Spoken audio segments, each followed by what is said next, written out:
SIR এর যে list আশা করি আপনাদের সবার হাতে চলে এসছে, বা আপনাদের যিনি বিএলও আছেন বা আপনাদের পাড়ায় যারা একটু ভালো বোঝে এই সমস্ত সম্পর্কে, তাদের কাছে কিন্তু আপনার যে বুথের লিস্ট পেয়ে যাবেন।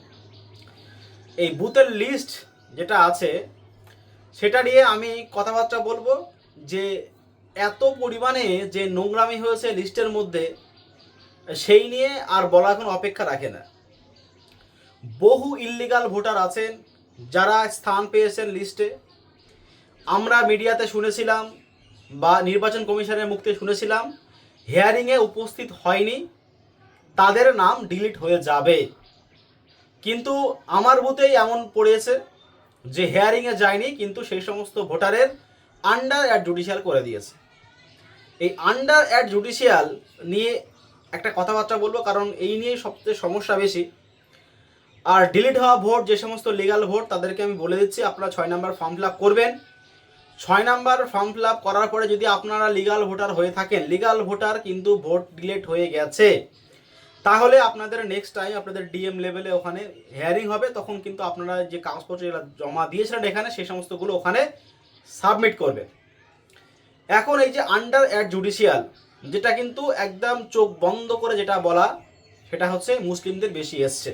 এটা আমি প্রথমেই বলছি, মুসলিমদের বেশি আসার কারণ সব থেকে সেটা হচ্ছে মুসলিমদের হিয়ারিং কিন্তু বিশেষ করে সবার লাস্টে হয়েছে, কারণ মুসলিম মানেই হচ্ছে এলডিসির বেশি এসছে। তার কারণটা হচ্ছে মুর্শিদাবাদ তার জলজান্ত একটা উদাহরণ, যে জেলাতে এত পরিমাণে সন্দেহজনক ভোটার, মানে যদি 11 লাখ যে সন্দেহজনক ভোটার থাকে, তাহলে জেলায় তো লোকই আর বাস করে না। হ্যাঁ, যেটা যা মনে হয়। তার কারণটা হচ্ছে এই আন্ডার অ্যাড জুডিশিয়াল, এই সমস্ত ভোটারদের আমরা কি জানি যে জুডিশিয়ালের আন্ডারে আছে, কিন্তু আপনারা দেখবেন যে একই সময় হিয়ারিংয়ে সাবমিট হওয়া ফর্ম বা ডকুমেন্টস আপনার আগে হয়েছে বা আপনার পরে হয়েছে। ধরেন ধরেন হিয়ারিং হয়েছে 10 তারিখে, যদি আমার আগে একজনের ভোটার যদি 8 তারিখে হয়ে থাকে আর আমার পরে যদি একজনের 12 তারিখে হয়ে থাকে, তাহলে 12 তারিখের যে ভোটার, যেটা আন্ডার অ্যাড জুডিশিয়াল নেই, সেই ভোটারের কিন্তু নাম উঠে গেছে, কিন্তু 10 তারিখ বা 8 তারিখের ভোটার যারা আছে আন্ডার অ্যাড জুডিশিয়াল রয়েছে। আন্ডার অ্যাড জুডিশিয়াল কথাটা মানে হচ্ছে এই সমস্ত ডকুমেন্টস এখন চেকিং করা হয়নি, তাহলে যে পরে হিয়ারিং দিল তার ডকুমেন্টস চেকিং হয়ে গেল, আর যে আগে হিয়ারিং দিয়েছে তার ডকুমেন্টস চেকিং হয়নি, সেটা কেমন মানে বোঝায়? আমি হয়তো প্রথম থেকে আপনারা হয়তো ভাবছেন যে নেগেটিভ খবর আমি দিয়ে এসেছি, কিন্তু আপনি দেখবেন লাস্ট ভিডিও, তার আগের ভিডিওতে আমি বলেছিলাম এলডিসি ম্যাক্সিমাম কিন্তু কেস সব আন্ডার অ্যাড জুডিশিয়াল যাবে, যেটা কিন্তু আমি পুরোপুরি খবর পেয়েছিলাম, সেটা আমি আপনাদের সামনে আজকেই উপস্থাপন করছি। আবার এই সমস্ত ক্ষেত্রে একটা কথা বলতে না বললে নয়, যেটা আপনারা শুনেছেন হয়তো, যে ইরানের সর্বোচ্চ নেতা আয়াতুল্লাহ খামেনি তিনি ইন্তেকাল করেছেন। সেটা আপনারা ভালো করে জানেন। প্রথমে আমেরিকা দাবি করেছিল, তারপরে আমি ভোরবেলায় খবর পেয়েছি, হয়তো আপনারা এখন খবর পেয়েছেন, যেটা শুনে খুবই খারাপ লাগলো। কারণ দেশের এই সমস্ত যারা প্রধানমন্ত্রী যারা আছেন বা দেশের যারা সর্বোচ্চ নেতা যারা ক্ষমতায় আছেন, তারা যদি এইভাবে অপব্যবহার করেন ক্ষমতাকে, যে দেশের এইগুলোকে নষ্ট করে দেন, যে অমুক নেতারা আমার পছন্দ তাকে আমি মেরে দিলাম, তাই এটাই হচ্ছে আমাদের বিশ্বে তথা সমস্ত এমনই হচ্ছে, যেটা আমাদের মানে পশ্চিমবঙ্গে যে কেস যেটা হয়েছে সেটাও একই কেস, যা ক্ষমতায় যারা আছে তারাই নানান ধরনের নানান কিছু এই সমস্ত কিছু করে যাচ্ছে। তা আমাদের পশ্চিমবঙ্গের যে এই যে এসআইআর যে প্রক্রিয়া যেটা চলেছে, আমরা কিন্তু ভীষণ মানে ভাবে খেটে সেই সমস্ত ভোটার নো ম্যাপিং করিয়েছি।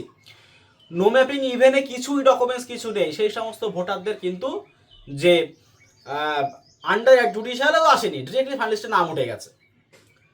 তা এই সমস্ত আপনারা বাগদা দিকে একটুখানি ফলো করবেন। বাগদা যে যেটা হচ্ছে ব্লক আছে, আর আমাদের বনগা ব্লক, গায়েঘাটা ব্লক, যে সমস্তগুলো আছে, আপনারা অবশ্যই আপনারা যে অ্যাসেম্বলি নাম্বার সার্চ করে সেই সমস্তগুলো দেখতে পারবেন, ওখান থেকে যে কোনো বুথ বুঝতে পারবেন যে ডিলেট হওয়া যে সমস্ত ব্যক্তি যারা আছেন তাদের কিন্তু ম্যাক্সিমাম হচ্ছে হিন্দু সম্প্রদায়ের।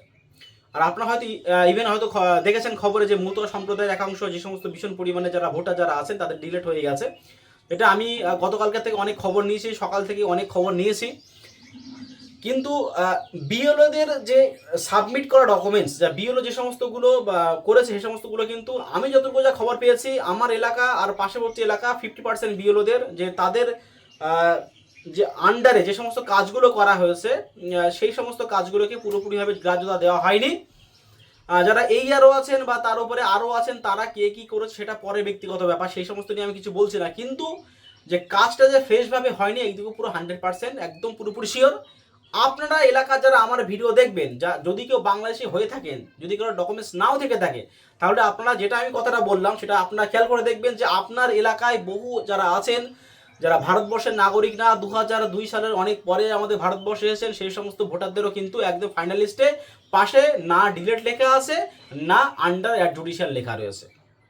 তো এই সমস্ত ভোটারের যে হিউজ সংখ্যক যে আন্ডার জুডিশিয়াল, মানে আদৌ কি এদের ফাইনাল লিস্টের আগে মানে ভোটের আগে নাম উঠবে সেই নিয়ে কিন্তু সন্দেহ। তার কারণটা হচ্ছে 8 তারিখের মধ্যে এই সমস্ত ভোটারদের নাকি ডকুমেন্টস চেকিং হবে।